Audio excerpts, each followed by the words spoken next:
નમસ્કાર મિત્રો, ગુજરાતી પોસ્ટ દ્વારા તૈયાર કરવામાં આવતા ડેઇલી કરંટ અફેર્સમાં તારીખ 3 ઓગસ્ટ 2018 વિશે માહિતી મેળવીશું. તો 3 ઓગસ્ટ 2018ના દિવસે બનેલ વર્તમાન પ્રવાહો અને ઘટનાઓ વિશે ચર્ચા કરીશું. જોઈએ 3 ઓગસ્ટ 2018ના કરંટ અફેર્સની ચર્ચા કરીએ પહેલાં આપણે તેના તમામ મુદ્દા વિશે માહિતી મેળવી લઈએ. જોઈએ મૂળ ભારતીય અક્ષય વેંકટસને ગણિતમાં વિશિષ્ટ ફિલ્ડ્સ મેડલથી સન્માનિત કરવામાં આવ્યા છે. તો મૂળ ભારતીય એવા અક્ષય વેંકટસને ગણિત વિષયમાં તેમના વિશિષ્ટ પ્રદાન બદલ તેમને વિશિષ્ટ ફિલ્ડ્સ મેડલથી સન્માનિત કરવામાં આવે છે તેના વિશે માહિતી મેળવવાની છે.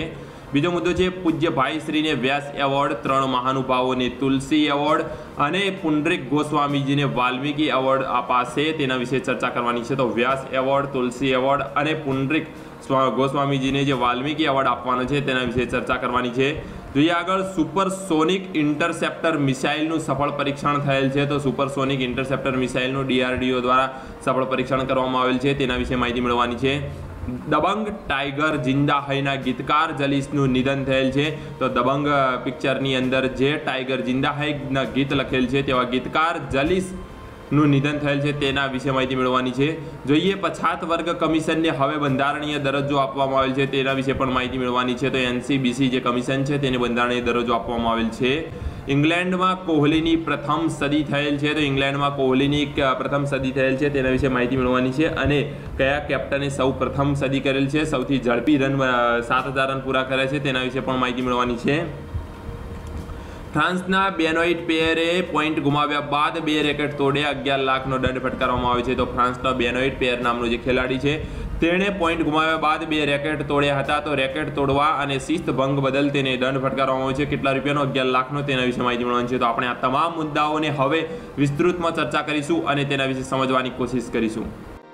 જોઈએ પ્રથમ મુદ્દા તરફ. તો મૂળ ભારતીય અક્ષય વેંકટસને ગણિતમાં વિશિષ્ટ ફિલ્ડ્સ મેડલથી સન્માનિત કરવામાં આવ્યા છે. તો આપણે તસવીરમાં જોઈ રહ્યા છીએ ભારતીય મૂળની વ્યક્તિ છે જેઓનું નામ છે અક્ષય વેંકટસને, જેમણે ગણિતમાં વિશિષ્ટ પ્રદાન બદલ તેમને વિશિષ્ટ ફિલ્ડ્સ મેડલથી સન્માનિત કરવામાં છે. આ ફિલ્ડ્સ મેડલ છે તેને એક પ્રકારનો નોબેલ પુરસ્કાર ના બરાબર સમકક્ષ ગણવામાં આવે છે. તો જોઈએ માહિતી મેળવીએ તો વિખ્યાત ભારતીય ઓસ્ટ્રેલિયન ગણિતજ્ઞ અક્ષય વેંકટસ સહિત 4 વિજેતાઓને ગણિતના વિશિષ્ટ ફિલ્ડ મેડલ્સથી સન્માનિત કરવામાં આવે છે. તો ભારતીય છે ઓસ્ટ્રેલિયન ગણિતજ્ઞ અક્ષય વેંકટેશ, જે સહિત 4 વિજેતાઓને ગણિતના વિશિષ્ટ ફિલ્ડ મેડલ્સથી સન્માનિત કરવામાં આવે છે. તો ગણિતના ક્ષેત્રમાં આને નોબેલ પુરસ્કારની સમકક્ષ માનવામાં આવે છે. ગણિતના ક્ષેત્રમાં આને નોબેલ પુરસ્કારની સમકક્ષ માનવામાં આવે છે. કયાને? વિશિષ્ટ ફિલ્ડ્સ મેડલ છે તેને. જોઈએ તો દર 4 વર્ષે ફિલ્ડ્સ મેડલ 40 વર્ષથી ઓછી ઉંમર ધરાવતા સૌથી મહાન ગણિતશાસ્ત્રીને આપવામાં આવે છે. તો આ ફિલ્ડ્સ મેડલ છે જે 40 વર્ષથી ઓછી ઉંમરના, કેટલી વર્ષથી? 40 વર્ષથી ઓછી ઉંમરના અને સૌથી મહાન ગણિતશાસ્ત્રીને આપવામાં છે. તો ગણિતશાસ્ત્રીને આપવામાં આવતો આ મેડલ છે, ફિલ્ડ્સ મેડલ છે, જે 40 વર્ષથી ઓછી ઉંમરના વ્યક્તિને આપવામાં આવે છે અને દર 4 વર્ષે ફિલ્ડ્સ મેડલ આપવામાં આવે છે.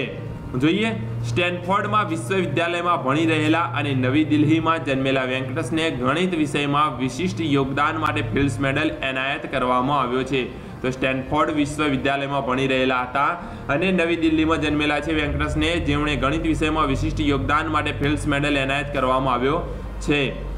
જોઈએ હવે આપણે રિયો ડી જનેરિયોમાં ગણિતશાસ્ત્રીઓની આંતરરાષ્ટ્રીય કોંગ્રેસમાં મેડલ માટે તેમના યોગદાનને ધ્યાનમાં લેવામાં આવ્યું છે. તો કઈ જગ્યા પર? રિયો ડી જેનેરિયોમાં ગણિતશાસ્ત્રીની આંતરરાષ્ટ્રીય કોંગ્રેસમાં મેડલ માટે તેમના યોગદાનને ધ્યાનમાં લેવામાં આવ્યું છે. 3 અન્ય વિજેતાઓમાં કેમ્બ્રિજ વિશ્વવિદ્યાલયમાં ઈરાની કુર્દ મૂળના પ્રોફેસર કૌચર બિરકર, બોન વિશ્વવિદ્યાલયમાં શિક્ષક તરીકે કામ કરતા પીટર સ્કુલ્સ અને ETH જ્યુરિચના ઇતાલવી ગણિતજ્ઞ એલિસો ફિગેલીનો સમાવેશ થાય છે. તો અન્ય 3માં છે એક કૌચર બિરકર, બોન વિશ્વવિદ્યાલયમાં શિક્ષક તરીકે કામ કરતા પીટર સ્કુલ્સ અને ETH જ્યુરિચના ઇતાવલી ગણિતજ્ઞ એલિસો ફિગેલીનો સમાવેશ થાય છે.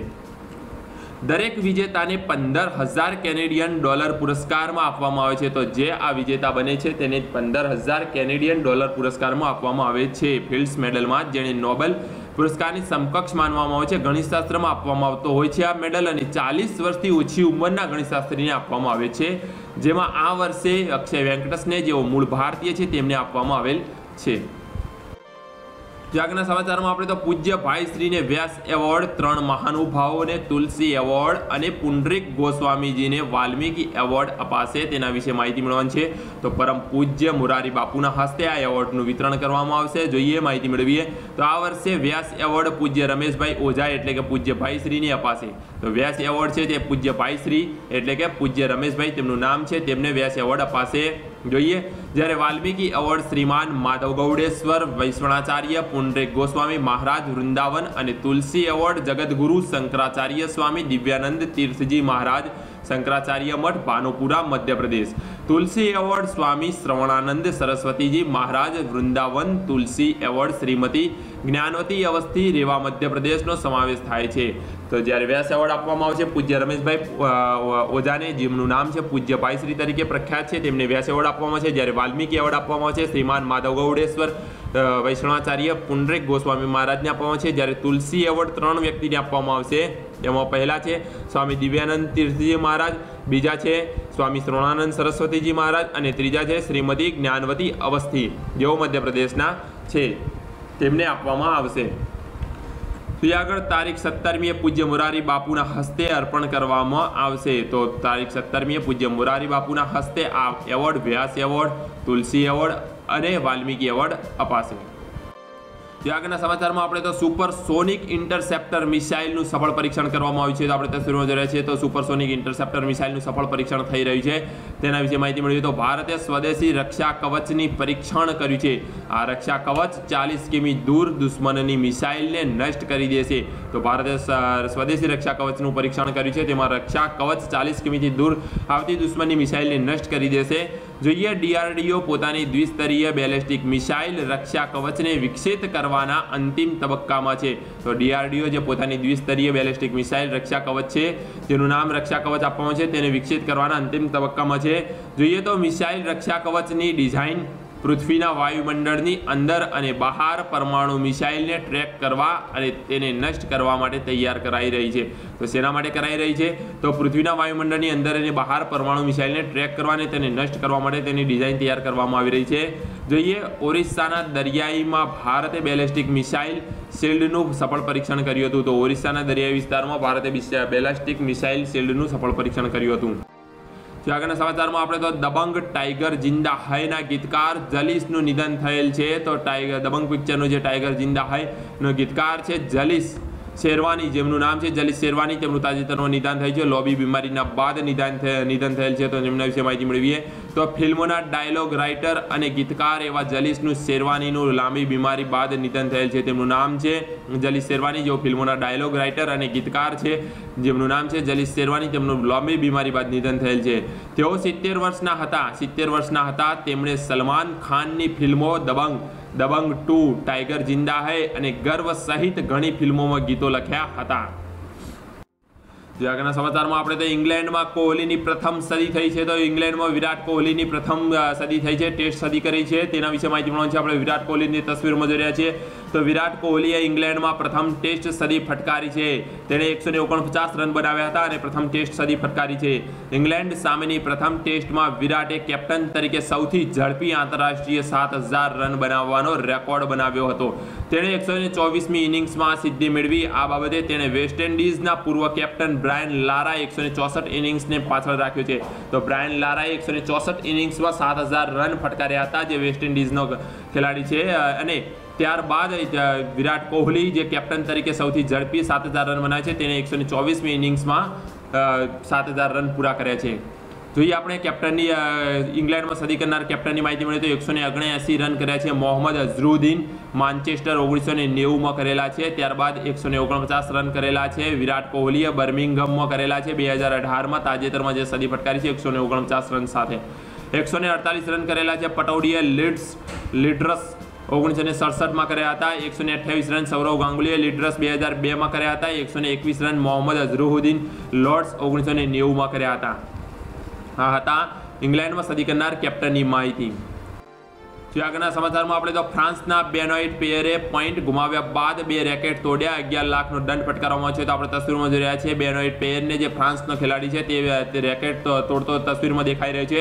તેને 2 રેકેટ તોડ્યા હતા અને શિસ્ત ભંગ કરી હતી. ત્યારબાદ તેને 11 લાખનો દંડ ફટકારવામાં આવ્યો હતો. તો માહિતી મેળવીએ ફ્રાન્સના બેનોઇટ પેયરને એટીપી સિટી ઓપનના પ્રથમ રાઉન્ડમાં પોઈન્ટ ગુમાવ્યા બાદ ગુસ્સો વ્યક્ત કરવો મોંઘું પડ્યું છે. જોઈએ તો સાયપ્રસના માર્ક્સ બાગદાતીસે હરાવ્યો હતો. આ દરમિયાન ત્રીજા સેટમાં 2-4 થી પાછળ રહેનારા બેનોઇટે બ્રેક પોઈન્ટ ગુમાવ્યા બાદ ગુસ્સામાં પોતાનું રેકેટ તોડી નાખ્યું હતું. તેણે બીજું રેકેટ લીધું અને તેને પણ તોડી નાખ્યું અને લાત પણ મારી હતી.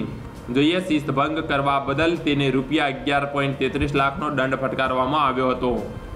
આ ટુર્નામેન્ટમાં બ્રિટનના એન્ડી મરેએ પોતાના જ દેશના કાયલે એડમંડને હરાવીને ત્રીજા રાઉન્ડમાં સ્થાન મેળવ્યું છે. આર્જેન્ટિનાના માર્ટિન ડેલ પોત્રોએ અમેરિકાના માર્ક્સ ગિરોનને હરાવ્યો હતો.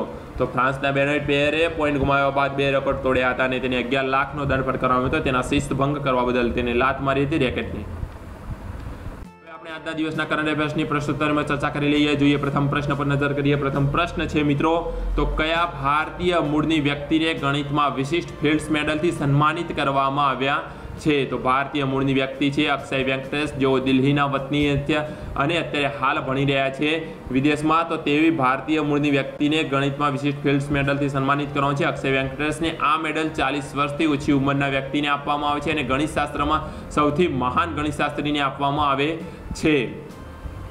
જે બીજો પ્રશ્ન છે, વ્યાસ, તુલસી અને વાલ્મીકી એવોર્ડ કોના હસ્તે એનાયત કરવામાં આવે છે? તો પૂજ્ય મોરારી બાપુના હસ્તે એવોર્ડ એનાયત કરવામાં આવે છે. 17મી તારીખે એનાયત કરવામાં આવશે.